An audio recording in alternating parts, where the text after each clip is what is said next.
Hey guys, I'm sending you this video and I will also send this Prezi out to you ahead of class time so that when we get to class we can jump right into discussion.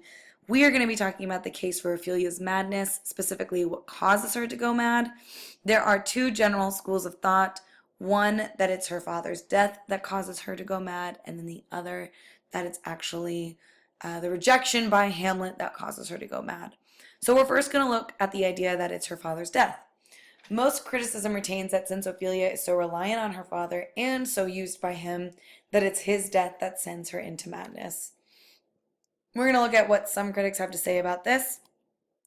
One critic, Gabriel Dane, says in the article Reading Ophelia's Madness that both her brother and her father have removed her ability to have a stable identity in herself and thus create for her a fragile existence that depends on men.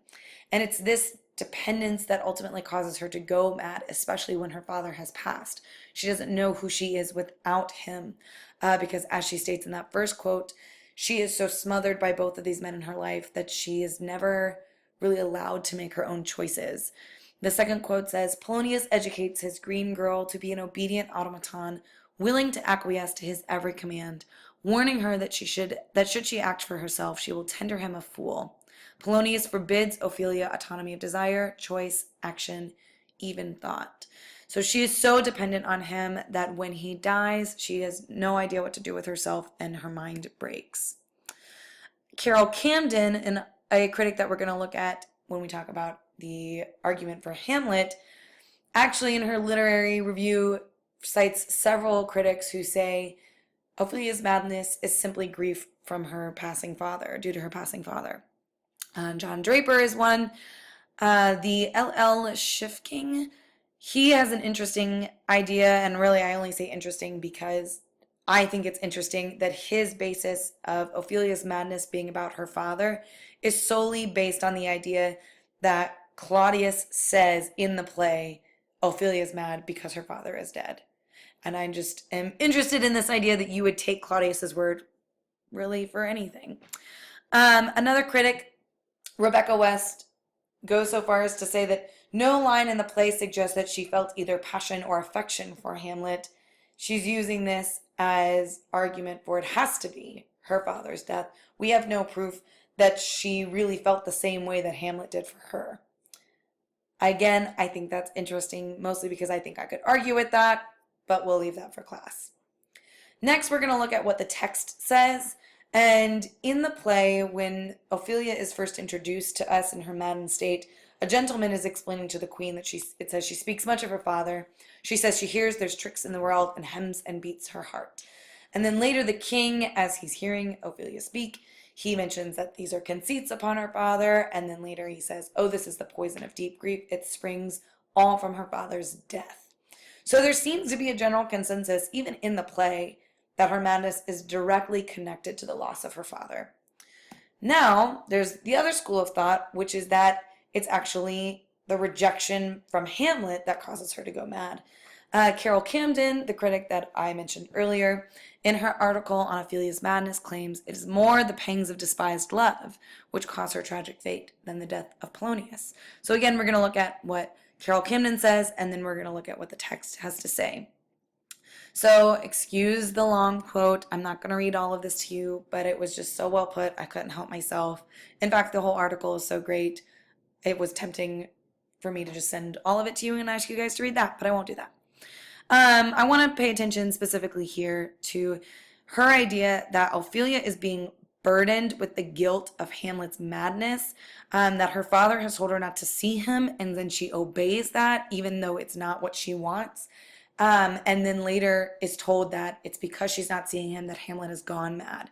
Then she's thrown back to Hamlet as a tool, kind of as this bait to prove that it's her rejection that's caused his madness.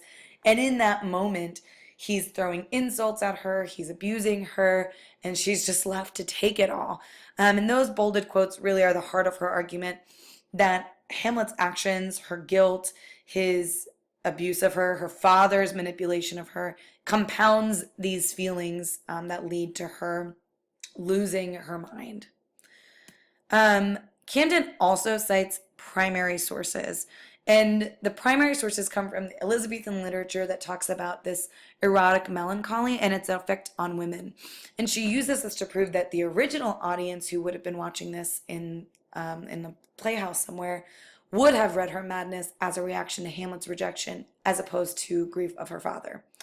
So Camden claims that they, being the Elizabethan resources, recognized that the diverse and violent perturbations which afflict the mind of the passionate lover are the causes of greater mischiefs than any other passion in the mind whatsoever. So they believed that passion and love and lust had greater power than maybe any emotion to twist the mind, to break the spirit. Later in that article, that quote further goes on to say that they believed women were more susceptible to this than men, of course, because women were the fairer sex. They had a weaker constitution, weaker mental stability, and so they were easily swayed and broken by this passion. So she actually states that, not only does she read the play this way, but original audiences would have read it this way as well. Next, we're going to look at what does actual text or play have to say about this. Gotcha. No one in the play ever suggests that Ophelia's madness is caused by Hamlet's rejection. We are going to look at Ophelia's song specifically because I think there is textual evidence within that. But as opposed to her father's, the issue of her father's grief, where we have several people who are echoing this idea, in the play, not even Laertes thinks that, oh, this is because Hamlet's rejected her, or they've broken up. I think this is notable because Hamlet's madness is thought to be directly connected to Ophelia's rejection of him. Polonius is bent on that, and even Claudius and Gertrude, they say that over and over again, his madness can't simply be grief from his father. That's not enough. It has to be this love that Ophelia's rejected him, they rejected each other. So I think there's an interesting double standard there.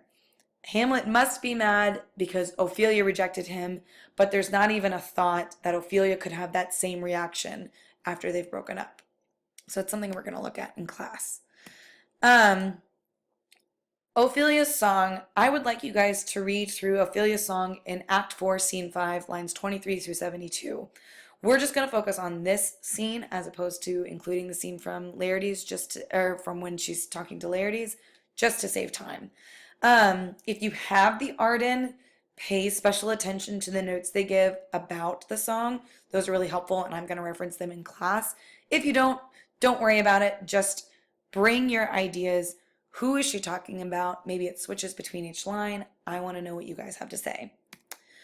Along with that, I have provided links to the performances to show you the different ways that different actors have portrayed this. You can't click on it in this video, but I have sent you the link to this Prezi, and they're embedded in the Prezi. Even if you can't click on them through the link, if you just Google Ophelia's Madness, these come up. That first one is from the BBC production in 2009. The middle one is Helena Bonham Carter. I think she does a great job in this one from the Mel Gibson version. Don't worry, he doesn't make an appearance. And then the last one is Kate Winslet. It's worth to watch at least one of these all the way through. I think it would be even better if you could watch one and then a couple minutes of the other just to compare and contrast. So where does this leave us now? What are we supposed to do with all of this? Well, I'm going to save some of this for class. I want you to come to class ready to discuss the cause of Ophelia's madness and, most importantly, why it even matters. I'm going to tell you why I think it matters. I'm going to expand on this in class. I'm going to give you some more critics to kind of mull over. But I think it matters in how we read her role in the play as a whole. Is she simply a toy that gets kind of abused and then forgotten? Is she a representation of this other? Some critics say that. So I think this has pretty strong implications for how we interpret her position in the play. And I'm going to leave you guys with a quote from the king. And he says, "Poor Ophelia, divided from herself and her fair judgment, without the which we are pictures or mere beasts." Looking forward to class discussion. See you guys on Thursday.